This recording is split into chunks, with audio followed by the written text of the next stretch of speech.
Not every day is beautiful, but today was different. The sun shined gloriously. We have a new neighbor. They moved in last week, though it feels like they're only just beginning to settle. A picture-perfect family. A father, a mother, and their teenage son, someone about my age. I've seen him around the neighborhood. They look like the kind of family you read about in books. Whole, happy, uncomplicated. The kind of peace that feels unreachable. Then, a knock at the door. I hurried downstairs. "Can you get the door?"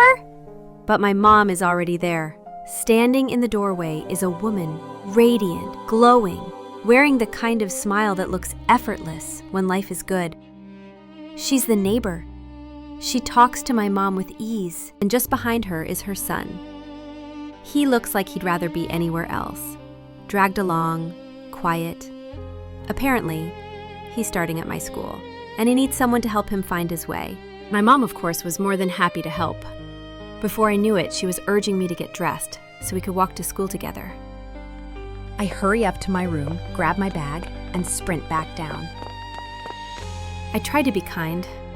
I offered a warm smile. "Hi, I'm Nabi," Martini said, barely meeting my eyes. I tried small talk. You know, the usual. Weather, school, music. But his silence spoke louder than words ever could, so I stopped trying, and we walked. Together, but alone. One of the most awkward walks I've ever had. When we got to school, I showed him to his class. He's a year ahead of me. Then I slipped away to mine. Back into routine.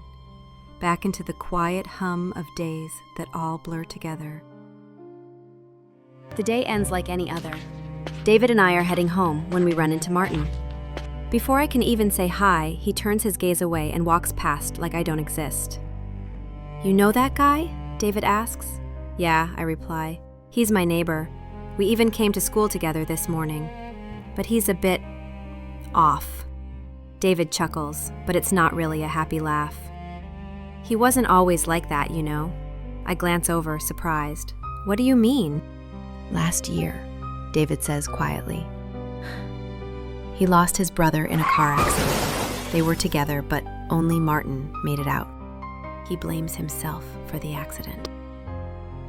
Suddenly, the silence from earlier makes sense. Too much sense. "The accident, it broke the family," David continues. "Tore them down, piece by piece. Martin quit the athletic team, couldn't keep up. His grades fell apart.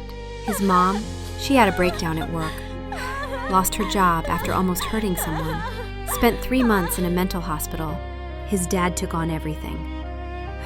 All the weight, trying to hold together what was left of his family. They moved here hoping for a fresh start, a new place, a new beginning, somewhere their story didn't follow them.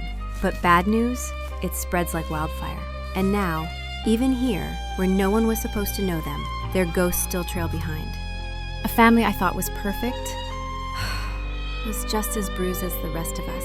At the end of the day, we're all hiding something, all living behind carefully crafted facades.